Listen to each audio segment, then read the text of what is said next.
Okay, cute. See, when I hit record though, it doesn't have the like cute computer lady that says it's recording. I I don't hate when that happens though. Like I have another job, like besides music, where I'm like making calls and sometimes I'll know. accidentally unrecord and then go, you have stopped the recording. And it's so It's awkward when they hear just that. Like, so and abrasive. really weird. So I kind of like when it's subtle. Yeah, okay, amazing. Hi, Luke. Thank you so much for chatting with me today, and congratulations on the new single. How would you say 2024 has been treating you so far? So far so good. I mean, it definitely has been a whirlwind, like getting everything together for this era and single. But I'm just like so happy it's finally out and it's resonating with people. So I'm yeah, stoked for the rest of the year and everything. Amazing. And then I kind of want to start off these questions by gearing it towards the beginning of your career because I know you Okay. started in like 2020, like COVID vibes. Yeah. Your first single, Never Alone. So what was the journey like toward that first release, and what was it that pushed you into finally like fully pursuing a music career? Yeah, so I've always like since I can remember have been into making music and writing songs. I would say I first started like publicly sharing my music with the world in like eighth grade. I had a Vine account and that I would write little like 6 second original songs and I do covers. And after Vine got shut down, I kind of took a hiatus, like kind of writing for other artists, and just, focusing on school and everything. And then when COVID hit, I had a lot more free time, as everyone did. And I just really missed like music being a super integral part of my life. So I started, working with producers and getting back to writing songs. And then Never Alone was kind of like the first single I made. I shot like the visuals in my home, like a valet, like in Santa Monica, and it was super fun. Um, and then yeah, it kind of snowballed into there And it after kept there. it pushing. I love it. Yeah. And then which music artists would you say have been the biggest inspirations for you throughout your music career? I would say Charlie XCX is definitely a huge inspiration of mine. She actually put Never Alone like on her like Apple Music playlist she curated, and that was like really profound for like one of Yeah. my favorite artists ever to like recognize my work. So that really inspired me. I love Kim Petras. I love Troye Sivan. Anyone like that the gays are for, like I'm usually here for, like Exactly. Beyonce, Rihanna, like Gaga. These are the girls, they make pop music. So They're the girls for a reason. exactly, yeah. We're still hoping the boiler room is in LA and not the London one, I but am praying. I signed up for like the text blast so I can be like the same. first one to get tickets and It's everything. it's insane they still haven't said which one it's at yet, so I know. I hopes think up. probably will like let us know after Von Dutch drops, I think. Yeah. But we'll see. But it's Yeah. coming up. Your new single, Vitamin D, is a sexy little pop banger. How would you describe the song and what it personally means to you for those who haven't heard it yet? Yeah, well, vitamin D, it's shocker, not about vitamins or anything medical related. But yeah, it's just like a sexy dance pop banger.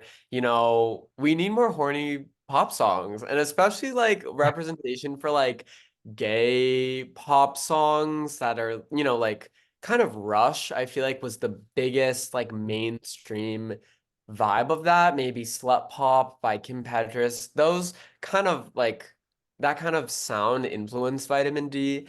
And it's just about like being really free, having fun. I dropped it around Valentine's Day because, for anyone not cuffed like me, sometimes you just need a sexy pop song to make you feel like hot and powerful. So that's what I tried to do with that one. We need something. We need something. Yeah. Do you have a favorite lyric from the new song? Like if you had to choose. There's so many good like little lyrics in it. Let me think. Um, Now I'm like trying to hear it in my head. Wait, actually, I'm gonna pull up the lyrics because I know like I'll be Totally. upset if I can't remember like the favorite one. I mean, I like all the like euphemisms about like the doctors calling me like it's emergency. Mm. Um, wait, now I like have to find it because I know there's one that's oh yeah, I like this one. I kind of do a thing where I'm like, I know what my body needs, so I'll try every different flavor of your, and I kind of mirror that with, I know what my body needs, I'll get down on my knees and savor all your vitamin D. And I feel Come like on, rhyme that, scheme, we got. yeah, a little rhyme scheme. I also like got something I need that I can swallow whole. Fuck the diagnosis. I already know. Oh, Um, boom. period. Period. The visuals are also so much fun. So I just wanted to ask what inspired kind of like the boardroom office visual vibe for the new track, and how fun was it kind of like shooting that office photo shoot vibe? Yeah, it kind of came about like kind of like repressed sexuality fantasy was kind of my take on it. So like, everyone in the models in the shoot are very like serious and very mask looking. And I really wanted to contrast that with like an overt, like sexual, glittery, Hmm. um look, like with the kind of like sparkly top I was wearing. A lot of milk around the table, vitamin D, little Right. euphemism and everything.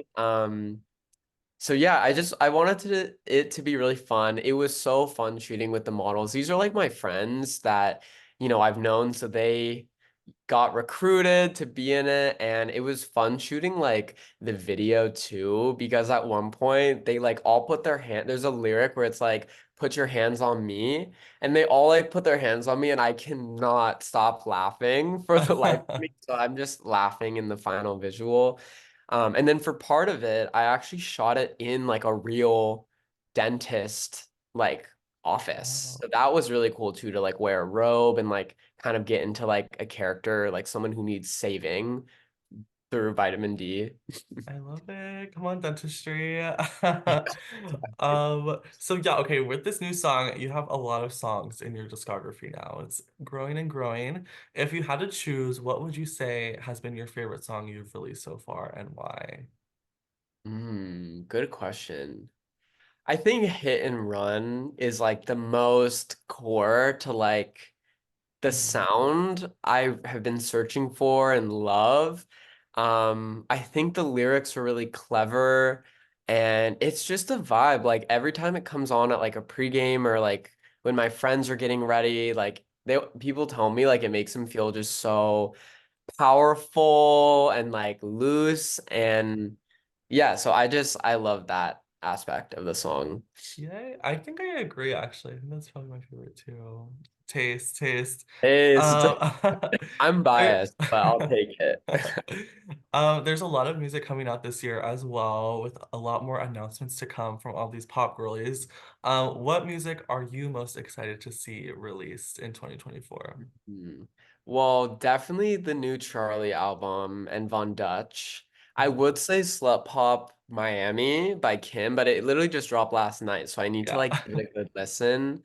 Um, what else? I don't know. I'm really into like Cobra right now and Shy Oh, Girl. Like if they were to drop anything more, or Troy, like that'd be really cool. I'm down for that. Yeah. And then yeah, I also wanted to mention you were born and raised in Los Angeles. How would you say the culture and environment of LA has helped shape who you are as a music artist? Yeah, it's good and bad. I'll start with the bad. I think sometimes it's really hard seeing people you maybe went to school with, or just people in the industry really succeed that are Nepo babies, and like that they had connects and whatever, and you can literally see it translate into success. And as someone who like really has worked for everything and has been posting on social media, like grinding, like hasn't had that, it couldn't be disheartening. But then again, I feel like everything in life is based on relationships. So you kind of have to take it with a grain of salt, which is what I try to do. And also, I guess negative is comparison. Like I compare myself to other Mm, artists. either in real life or social media all the time, and that sometimes has made me like kind of disheartened. But the good side is like I'm so inspired by like a lot of my friends and people I've met who make music, being able to do writing sessions or music sessions with people and just hear about like, different ways to make music and, see artists firsthand live like all the time is really inspiring. I love that. So there's a lot of accessibility, but a lot of like competition, comparing yourself vibe. Yeah, Yeah. definitely both of those things. That makes sense. And then I have a double-sided question for you to kind of hype yourself up. So I want to ask about short-term and long-term goals. Mm. What's one goal you have for yourself that you'd like to accomplish by the end of this year? And then what's one long-term goal that you'd like to accomplish within the next like 5 to 10 years? Mm.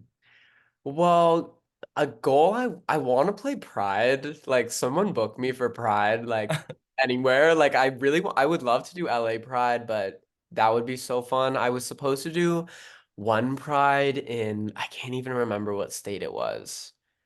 Was it like Tennessee or something in the Midwest? And due to like budget cuts and COVID and everything, they cut it, and that was really sad. So I definitely want to do a Pride show. I also want like one of my songs to hit like maybe this is more long term, but I want one of my songs to hit like 1 million streams. Right. That would be like a really cool goal. I want Vitamin D to hit like 100K streams like by the end of the year. And just, keep like reaching people and growing, doing more shows. A festival would be insane. Like I want to do a festival.